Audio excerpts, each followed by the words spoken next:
مستقبل صرف ایک حقیقت کا ہے، وہ ہے حقیقت اسلام۔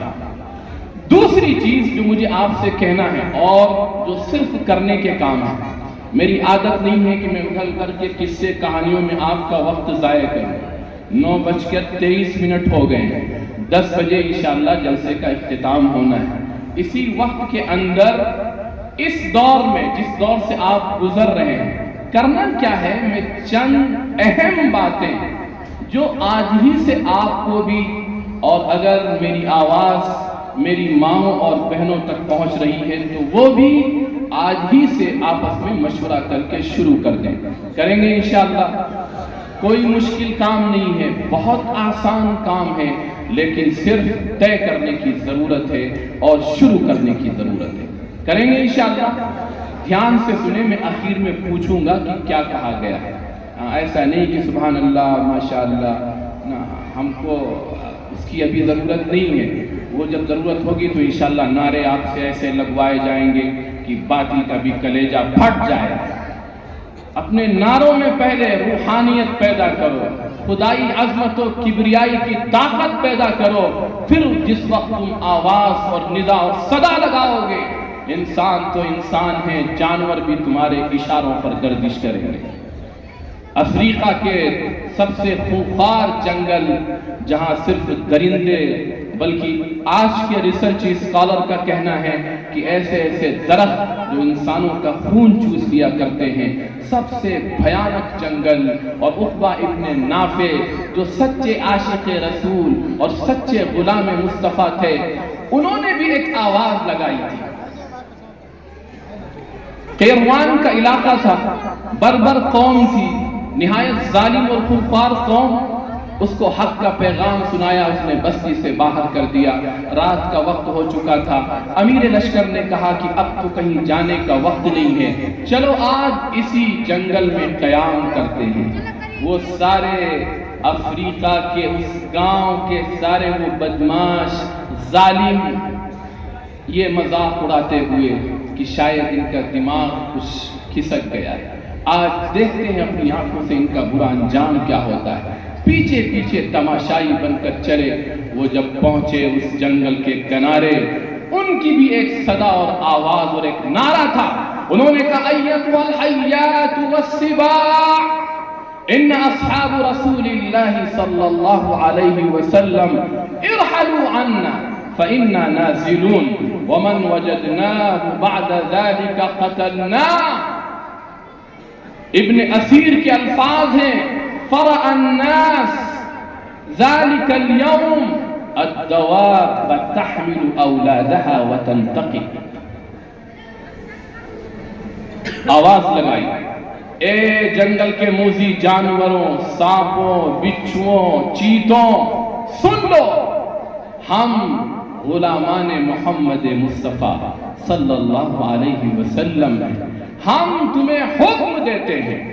کہ تم اس جنگل کو ابھی خالی کر دو، کیونکہ آج ہمیں یہاں قیام کرنا ہے۔ اور پھر اس کے بعد وارننگ دی کہ اگر اس اعلان کے بعد کسی نے جنگل کو خالی نہ کیا تو پھر ہم اپنی تلوار سے اس کی خبر لے لیں گے۔ وہ ساری قوم جو تماشا دیکھنے آئی تھی، اس نے اپنی آنکھوں سے یہ منظر دیکھا کہ آن کی آن میں پورا کا پورا جنگل خالی ہو رہا ہے، اور جن جانوروں کے بچے چھوٹے چھوٹے تھے، جن کی اسی وقت ولادت ہوئی تھی، چلنے سے قاصر تھی، مائیں اپنے بچوں کو اپنے کندھوں پر لادے ہوئے خالی۔ کون سی وہ آواز ہے جس نے ان چیتے، بھیڑیے اور شیروں کو دل کو بھی پھاڑ کر رکھ دیا کہ یہ حکم کوئی عام حکم نہیں ہے، یہ اس خدا کے بندے کا حکم ہے جس کے پیچھے وہ الہی طاقت ہے کہ ان سے جو ٹکرائے گا وہ باش باش ہو جائے گا۔ اس لیے ہمارے لیے عافیت یہی ہے کہ ہم ابھی جنگل کو خالی کر دیں۔ اس ظالم قوم نے جب یہ منظر دیکھا،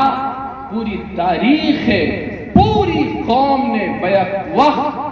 اسی دم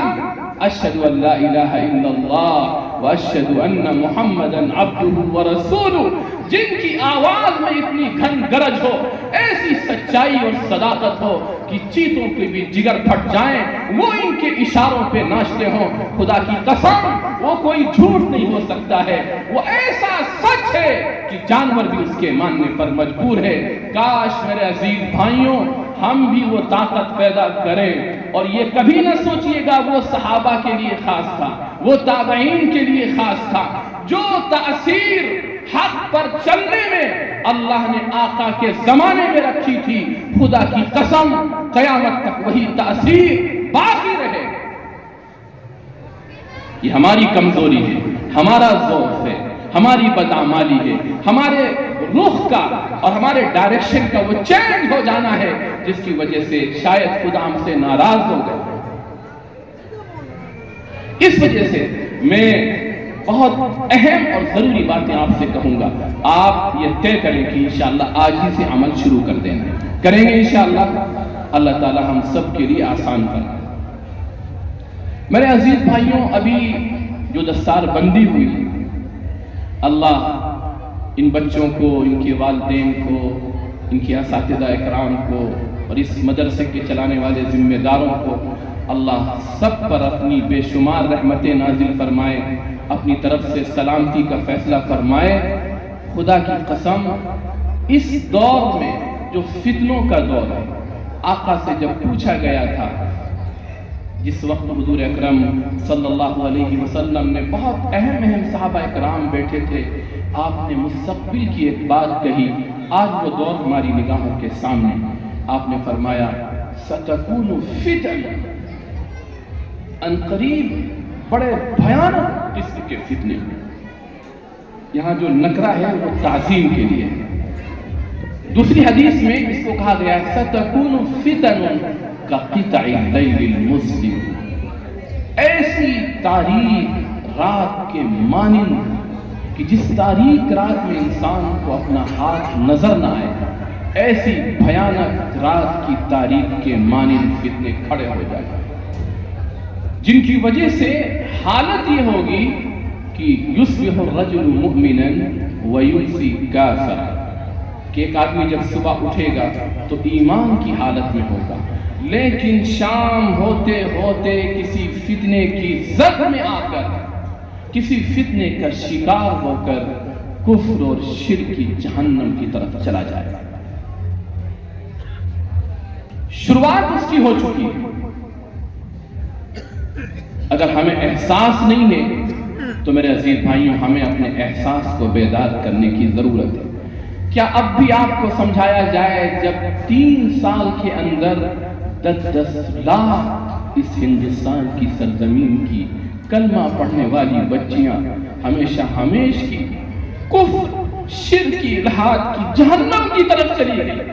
کوئی آہ بھی کرنے والا نہیں، کوئی راتوں کو اٹھ کر رونے والا نہیں، کسی کے دل پر ذرہ برابر چوٹ نہیں، ماتھے پہ شکن نہیں، اتنی بڑی تعداد کفر اور شرک کی جہنم میں چلی گئی۔ اور یہ پوری عوام، پوری پبلک، پوری امت مسلمہ جس انداز میں زندگی گزار رہی تھی، خدا کی قسم اس کے لائف اسٹائل پر کوئی فرق نہیں آیا۔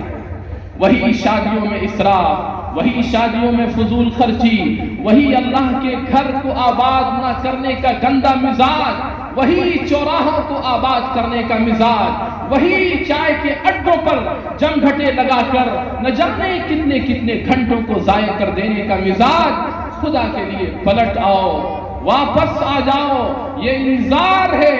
یہ تنبیہ ہے، یہ الارم ہے، یہ خدائی آواز دی جا رہی ہے حالات کے تھپیڑوں کے ذریعے سے۔ اگر اب بھی بیدار نہ ہوئے تو پھر خدا کا فیصلہ کچھ اور نافذ ہونے والا ہے۔ میں اپنی زبان میں نہیں، میں خدائے ذوالجلال رب کائنات کی صدا اور اس کی آواز میں آپ کو وہ الارم، وہ گھنٹی، وہ انذار، وہ تنبیہ سنا رہا ہوں تاکہ میں اپنے ذمے سے، اپنی ذمہ داری سے سبکدوش ہو جاؤں۔ آپ کل خدا کے یہاں یہ نہ کہہ سکیں کہ یہ صاحب آئے تھے تقریر کرنے لیکن انہوں نے قرآن کی یہ حقیقت مجھے نہیں بتائی۔ جب قومیں حالات سے گزرتی ہیں اور حالات کے باوجود اپنے رخ کو اپنے مالک کی طرف نہیں پھیرتی ہیں تو پھر خدا کا فیصلہ اس امت کے لیے تبدیلی اقوام کا ہو جاتا ہے۔ میں غلط کہہ رہا ہوں؟ علماء تشریف فرما ہے، مفتیان کرام تشریف فرما ہے، اور سب سے بڑی اللہ کی کتاب ہماری نگاہوں کے سامنے ہے۔ سورہ مائدہ کی وہ آیت اٹھائیے جس میں رب کائنات براہ راست مجھ سے اور آپ سے، ایمان لانے والوں سے کہہ رہا ہے، یا ایھا الذین آمنو، اے ایمان والوں، اے کلمہ پڑھنے والوں، سنو، من یرتد منکم عن دینی، جو بھی ان حالات کی سختی میں میرے دین سے کنارہ کشی اختیار کرے گا تو ہم اسے صاف کر دیں گے۔ فسوف یأتی اللہ بقوم، اور پھر انہیں صاف کر کے دوسری قوم کو لائیں گے جو نئے آنے والے کیسے سچے عشق رسول اور عشق خدا میں ایسے ڈوبے ہوئے ہوں گے جس کی شہادت قرآن نے پہلے ہی دے دی ہے کہ وہ اللہ سے ٹوٹ کر محبت کریں گے، اللہ ان سے محبت کرے گا۔ اور ایمان والوں کے لیے بڑے نرم، کفر، شرک، باطل کے لیے نہایت ہی سخت، اور اللہ کے دین کے غلبے کے لیے اپنی جان اور مال سے وہ دیوانہ وار قربانیاں پیش کریں گے۔ دنیا جب انہیں کچھ برا بھلا کہے گی تو ذرہ برابر اس کی پرواہ نہیں کریں گے۔ کیوں؟ آگے اللہ فرماتا ہے، ذالک فضل اللہ یؤتیہ من یشاء۔ اے مسلمانوں سن لو، ایمان کا دے دینا اور اپنے دین کا کام لے لینا یہ میرا فضل و احسان ہے، میں جسے چاہوں اسے دے سکتا ہوں۔ اس لیے خدا کے لیے ہم ہوش میں آئیں، اپنی تمام ان غفلتوں کے پردوں کو چاک کریں اور اللہ کی کتاب کی طرف سیدھے سیدھے متوجہ ہوں، جو کتاب اس فتنے کے دور میں سب سے بڑا ذریعہ ہے تمام فتنوں سے بچانے کا۔ انہی فتنوں کے دور میں جب آقا نے فرمایا تھا بھیانک قسم کے فتنے ہوں گے، حضرت علی رضی اللہ عنہ بھی اس مجلس میں موجود تھے، فوراً کھڑے ہو کر سوال کیا، فمل مخرج عنہا یا رسول اللہ، اے اللہ کے رسول آخر پھر ان فتنوں سے بچنے کا راستہ کیا ہوگا؟ آقا نے فرمایا، کتاب اللہ۔ اس دور میں فتنوں سے بچنے کا راستہ اللہ کی کتاب فی نبأ ما کان قبلکم، وہ ایسی زبردست الہی کتاب ہے جس نے پورے ماضی کو سمیٹ کر رکھ دیا ہے، وخبر ما بعدکم، ایسی حیرت انگیز کتاب ہے کہ مستقبل میں کیا کیا ہونے والا ہے سب اس کتاب کے اندر موجود ہے، وحکم ما بینکم، اس دور میں تمہیں کیا کرنا ہے وہ بھی اس کتاب الہی کے اندر موجود ہے۔ خدا کا فضل و کرم ہے کہ ان بچوں نے اپنے سینے میں اس کتاب الہی کو اتارا ہے۔ بس ان کی دو ذمہ داریاں اور ہیں کہ ہمیشہ اپنے سینوں میں اس کو محفوظ رکھنے کی کوشش کریں، اس کے لیے پابندی سے بغیر ناغہ 3 پاروں کی تلاوت، دوسری پابندی جب رمضان شریف آئے تو تراویح کا اہتمام، پوری زندگی یہ کرتے رہیں اور اس کے مطابق اپنے آپ کو ڈھالنے کی کوشش کرتے رہیں۔ کل قیامت کے دن رب کائنات کے سامنے جب یہ اٹھیں گے، اللہ ان کا ایسا اکرام فرمائے گا کہ تمام انبیاء اور اولیاء، اتقیاء اور اصفیاء کے سامنے جہاں ساری خلائق ہوگی وہاں اللہ نام لے لے کر اعلان کریں گے، فلاں ابن فلاں آئے، پھر اس کے والدین کو اسی اعزاز و اکرام کے ساتھ بلایا جائے گا۔ پوری دنیا دیکھ رہی ہوگی، سارے انبیاء دیکھ رہے ہوں گے، سید الانبیاء محمد الرسول اللہ صلی اللہ علیہ وسلم کی بھی نگاہ شفقت اسی طرف متوجہ ہوگی، اور اللہ جب اس بچے کے والد کو تاج پہنائیں گے جس کی روشنی آفتاب و مہتاب کی روشنی سے بھی زیادہ ہوگی، اور کہا جائے گا، اعلان کیا جائے گا کہ یہ تیرے بچے کے حفظ قرآن کی سعادت کی وجہ سے تجھے تاج پہنایا جا رہا ہے۔ آپ خود سوچیں کہ جب طفیلیوں کا یہ عالم ہے تو حافظ قرآن کا اعزاز کیا ہوگا، اس کا مقام کیا ہوگا۔ جب باراتیوں کا اتنا اکرام کیا جائے تو پھر دلہے کا کیا اکرام اور کیا اعزاز ہوگا۔ یہ اس بارات کا دلہا ہوگا جس دن اللہ ان کے ذریعے سے دسیوں ایسے لوگوں کا اعزاز و اکرام فرمائیں گے جو دنیا میں غلط راستے کی وجہ سے جہنم کے جانے کے مستحق ہو چکے تھے، وہ اللہ ان کا اکرام فرمائیں گے۔ اس کتاب الہی کو لے کر میں اب پورے مجمع سے صرف 2 باتیں کہہ رہا ہوں۔ اگر میری یہ 2 باتیں آپ نے اپنے قلب و جگر میں اتار دی اور اپنی اولاد کی تربیت آپ نے اس رخ پر کر ڈالی تو پھر مستقبل میں کوئی خطرہ نہیں،